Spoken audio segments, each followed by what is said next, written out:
Bonjour à tout le monde, je vous propose d'explorer les 8e, 9e et 10e branches de la carte mentale du chapitre d'endocrinologie, c'est-à-dire les 3 dernières branches qui portent sur l'épiphyse, le thymus et les autres éléments endocrines. Alors voici la carte mentale en question. Nous commençons avec l'épiphyse qui est aussi appelée glande pinéale, en raison de sa forme en pomme de pin. Elle se situe au niveau du diencéphale, plus spécifiquement au niveau de l'épithalamus, donc au niveau du toit du troisième ventricule. Elle pèse 0,1 à 0,2 grammes. Elle est constituée de cellules gliales, de pinéalocytes et de calcifications. Ces calcifications ont un intérêt en imagerie cérébrale puisqu'elles vont servir de repères. Cette épiphyse est aussi constituée de pinéalocytes qui sont en fait des photorécepteurs modifiés qui sécrètent une hormone qui est la mélatonine, qui est aussi appelée l'hormone Dracula.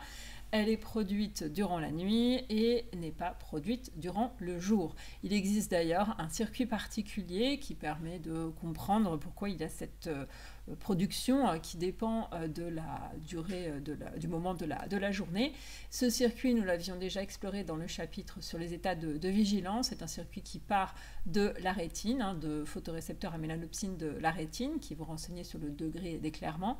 Ensuite, il y a projection vers le noyau suprachiasmatique qui a ce rôle d'horloge interne, puis projection sur le noyau paraventriculaire, à partir duquel existent des efférences orthosympathiques qui vont pouvoir moduler l'activité de l'épiphyse.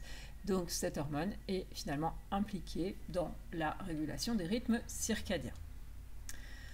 Intéressons-nous à présent au thymus. Le thymus est situé dans les médiastins supérieurs. Il est en quelque sorte un peu coincé entre le haut du cœur et le sternum. C'est un organe lymphatique primaire qui intervient dans la maturation et la différenciation des lymphocytes T, qui tiennent leur nom T du fait que justement ils maturent et se différencient dans ce thymus.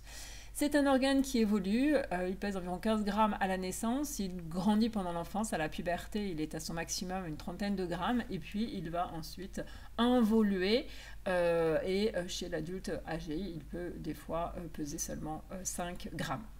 Il produit un certain nombre d'hormones qui ont surtout un rôle d'immunomodulateur comme la thymosine, le facteur humoral thymique, le facteur thymique ou encore la thymopoïétine. Terminons avec quelques remarques concernant d'autres éléments endocrines. Soulignons le fait que nous avons rencontré dans ce chapitre et dans d'autres chapitres un certain nombre d'organes qui possèdent une fonction endocrine, sans être uniquement des glandes endocrines. En fait, ce sont à peu près tous les organes du corps qui ont plus ou moins une fonction endocrine. On l'a vu avec l'hypothalamus, le pancréas, les gonades, on vient de le voir avec le thymus. Nous l'avions vu dans le chapitre sur le tube digestif avec la gastrine, la sécrétine, la cholécystokinine ou encore le peptide insulinotrophique glucodépendant. Nous avions évoqué aussi les reins avec la rénine, alors qui n'est pas vraiment une hormone, c'est plutôt une enzyme. On peut évoquer l'érythropoïétine ou encore le calcitriol. Dans le chapitre sur le cœur, on avait évoqué le facteur natriurétique auriculaire. On peut évoquer aussi au niveau du tissu adipeux la leptine. Et puis, on a parlé avec le placenta de l'HCG. Notons également qu'il existe un certain nombre de médiateurs locaux qui ont, en plus d'avoir une étendue, un effet cantonné à une partie de l'espace, qui vont aussi avoir une action qui est délimitée dans le temps. On peut mentionner les écosanoïdes. Le terme vient de écosie qui veut dire 20. Ce sont des molécules constituées de 20 atomes de carbone. Exemple d'écosanoïdes, les prostaglandines ou PG, le thromboxane ou encore les leucotriènes.